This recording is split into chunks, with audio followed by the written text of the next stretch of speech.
Can you believe it's taken 8 years for Sega to release Phantasy Star Online 2 in North America? And you might be wondering, why did it take so long? Now, the North American producer for the game recently did an interview that shed light on what the issue was, but I thought I'd go even deeper into some of the dynamics that was happening behind the scenes at Sega. And this comes from someone who used to work at Sega, who was explicitly brought in to overhaul and develop an online strategy. So let's dig into this. What's up, y'all? It's John Master Lee here. Yeah, like you, I am shocked that Phantasy Star Online 2 is actually coming out in North America. I remember when this game was announced back in 2012 and how it seemed like it was teased from Sega like on and off in terms of its arrival in North America here. But it never did come. And there's so much stuff that was happening behind the scenes that I honestly understood what was going on and why that was the case. You see, back in around 2009, 2010, I was working at Sega and I was brought on board by the CEO to help develop a new strategy for their online business. Now, while I believe that the strategy I presented was on the mark, it would have propelled Sega to be a dominant player in the online space. Ultimately, many of those plans were shelved due to some major restructuring at the company. Now, in this interview that was on Polygon, Yuji Nakazawa talks about some of the reasons why this delay happened. So he's saying, we want to release PSO2 in North America shortly after the release in Japan, but our reason for the delay of the US version was the structure of the operation team necessary to operate an online game. Now, this sounds like a lot of corporate speak, and I'm sure it absolutely is. You also have to keep in mind that this is translated from Japanese, so it's really up to an interpretation of whoever did the translation. I'm gonna dig into what he means by that. So let's go back to the time when I was brought on board at Sega. So I came on board as a contractor, and usually when someone hires a contractor to evaluate how to move a division forward and develop a strategy for a division that needs overhauling, it's usually not a good sign. Things at that point are not working out. What we have here is Sega back around 2009, 2010, suffering one of its worst financial performances ever. This was back when the console business was going through a major shift in terms of what consumers were looking for. Sega had doubled down on releasing more and more console games when the market was clearly shifting more towards mobile and online games. So what I was doing was tasked with evaluating how Sega can move forward to embrace not just what type of games will work on this platform, but also business models. Because at that point, free to play was still kind of a dirty word. I guess you could say it is still a dirty word to some, but that business model was something that many people in Sega of America just did not embrace. And I have to say, my presence there was definitely not welcomed by a number of different people. And I can understand why. People who are in charge of different businesses, ultimately, no one likes it when an outsider's come in and evaluating your work. But the one thing I do pride myself in is being objective and evaluating what the market opportunity is and really taking a look at where a company is and what it needs to do to be able to take advantage of where opportunities are going. And one of the things that was brought to light, which I thought was really interesting, was how Sega of America was looking to phase out one of its games at that time that had been around for a good number of years. And this was Phantasy Star Universe. This is a game just like the Phantasy Star Online series, a bit of a one-off, and it had launched in North America with honestly very little fanfare, and at that point, very little support. In essence, there was just one person in North America who was really kind of working on it, and he was considered like an event manager. And great guy, Aaron Weber, who had been with Sega for a good number of years, poured his heart and soul towards creating interesting events in the game to try to support a game that was clearly in decline. And my concern with how this game was being perceived was that just because a game is in decline doesn't mean it's something you need to shut down.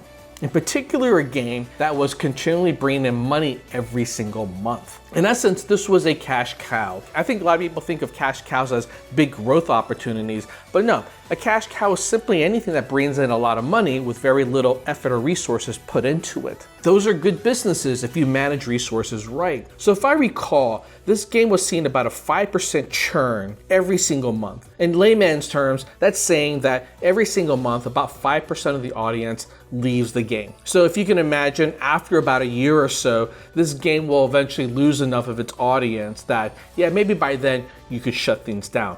But at that point, it was very profitable. It was making good money. And perhaps I'm a little bit biased because Phantasy Star Online has always had a soft spot in my heart. I've always loved the series ever since it was a traditional role-playing game and eventually when it moved online. So the fact that this game was still running and people were coming in and having a great time, to me it meant something as a gamer. But the most interesting thing about this was that every time Aaron went in and created some in-game event, I noticed that churn would get reduced by quite a bit, in fact. And this didn't involve a whole development team to create new content. This is much more akin towards a community manager that creates a monthly event where people get together because of a birthday or they want to come in and celebrate something together.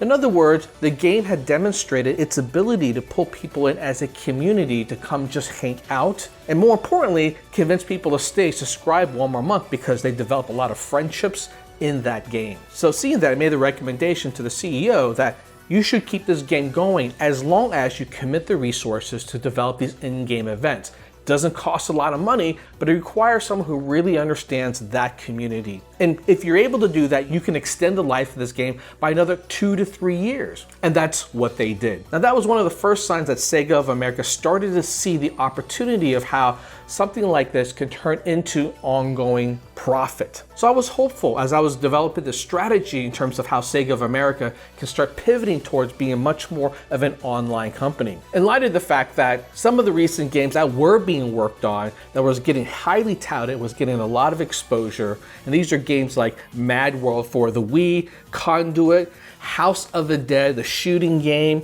For some of you old Wii fans, these were games that ushered in an era of mature titles on the Wii. Or at least that was what Sega was hoping for. But the reality was that these games way underperformed. Sega made the wrong bet, and that really put a damper on all of their plans with console. And more importantly, that took the wind out of the sails in terms of the executive power that Sega of America had. So around that time, that's when I made my presentation to the executive team at both Sega of America and Sega of Europe in terms of how the Western side of Sega can move forward with an online strategy. And yes, it was to embrace more games like Phantasy Star Online, embrace new business models around mobile and online, and invest in resources towards games as a service rather than purely console-related games. I would say that the presentation went really well with about half the team. Sega of America thought it was the right direction. However, Sega of Europe, while they also agreed that this was the right direction, well, it became evident to me that there was a power play dynamic going on here between Sega of America and Sega of Europe, both of whom felt like they should have been in charge of running the overall operation out in the West. So after my presentation, after my time at Sega wrapped up, I was hopeful that some sort of change would have happened. But unfortunately, that was around the time that Sega went through some massive restructuring. A number of the key executives at Sega of America were let go, and the power dynamic became clear. Sega of Europe had won, and pretty much the entire strategy shifted forward where they were the ones driving things going forward. And I can see how both sides felt like they should have been the ones dictating what was going forward. Sega of America arguably had the huge history of being the dominant player in the West for a long time, harkening back when Sega and its Genesis system were doing phenomenally well. But unfortunately, that performance was not holding up in recent years, while Sega of Europe had developed a very strong executive team, demonstrated that they can handle growth, and ultimately felt like they got where the future was going. So while all that was happening, Phantasy Star Online 2 was just being released in Japan. And the plans were to try to release this game in North America as well. But as you can imagine, with so much of the executive team and the company being overhauled, well, this became a second priority for Sega of Europe. And in fact, during this time period, Sega felt like the Western audience should still double down on a lot of its console and mobile titles. I mean, Sega of Europe was doing really well with its Total War series and its Football Manager series. All right, so that might explain why Phantasy Star Online 2 didn't initially launch around that time, because Sega was going through a massive overhaul. So when Yuji here, the North American producer, talks about operational challenges, this is a lot of what he's talking about. But let's get back to the heart of this question, which is, why did it still take 8 more years before Sega decided to release Phantasy Star Online 2 over here in our shores? Despite the restructuring, Sega still never found its footing as a modern day game publisher. It continued to have a lot of problems trying to figure out what the market wanted and ultimately making the right bets, which has continued to lead to more and more restructuring. I mean, if you just go and look at Sega's wiki page, ever since 2005, they've had a cavalcade of different executives brought in to the Western side of the audiences to overhaul some aspect of the business. Sega's profits continue to highly fluctuate between making good money and losing a lot of money. And a lot of those losses came from the fact that they were just making wrong bets.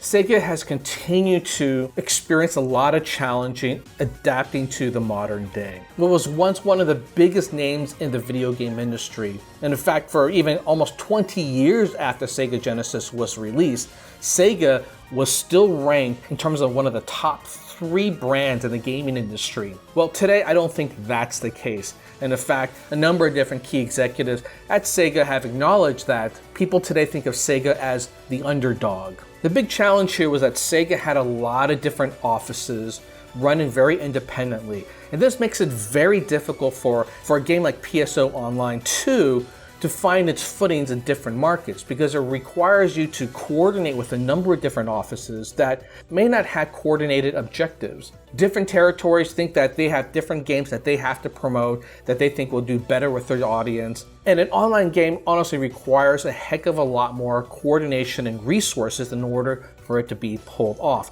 It requires a persistent, ongoing effort to treat it like a game's like a service rather than as a retail product. And Yuji, the producer for PSO2, acknowledges that. Things were still chaotic at Sega all the way up to about 2018 in terms of how they were restructuring over and over again, consolidating offices just so that they can talk with each other. They should have done this a while ago, but there's a couple of interesting things here that can explain why it took Sega so long to do this. And I think a lot of this is rooted in the fact that it's a Japanese company. When it comes to overhauling things in the corporate world, the Japanese people take a much more deliberate approach. Unlike in Western markets where if a company decides they want to overhaul something, they'll just mass lay people off, shut divisions off just like that, and shift, which can be very disruptive. But in certain scenarios, it may be necessary. In this particular scenario, Sega did a gradual effort by replacing a couple of people here, hoping that they would adopt the culture where they will work together. In particular, the challenge here was how the Western market and how the Eastern markets thought about their roles and how they were going to coordinate. Coordination was such a challenge that they had to overhaul everything to really consolidate it, to basically say, hey, if a game like this is going to work in Japan, you need to relaunch it, you need to support it in the Western market. Now, mind you, after 8 years or so, I am sure the Western side of Sega is going, well, this is just a footnote at this point in terms of what we should focus on. Perhaps it had to reach that point before they were going, all right, let's go ahead and do it. It's not going to require a lot of resources. No new game development. Well, a couple of things that they've done in terms of enhancing the graphics went into it, but Yuji, the producer, even acknowledges here that that was actually very, very little effort. So they're taking a pre-existing game with all pre-existing content and finally launching it in a market here that, still needs a infrastructure to run, but it is much easier to run if that existing infrastructure already existed. So that tells me that Sega of the West today has an infrastructure in place to be able to handle online games. They're simply just adding this one more game to that environment. And the ability now to coordinate with Japan is perhaps much better and better facilitated because they're encouraged to work together because of new corporate restructuring. Now, ultimately, I don't blame any side of Sega's corporate offices as being the culprit of why a game like this hasn't reached the light of day. But it is unfortunate that when you're in a position like this and you have such a great game and you clearly have a development team that's very impassioned about supporting that game and has the tremendous potential to make good ongoing money, like you can't find a way to come together to make something happen.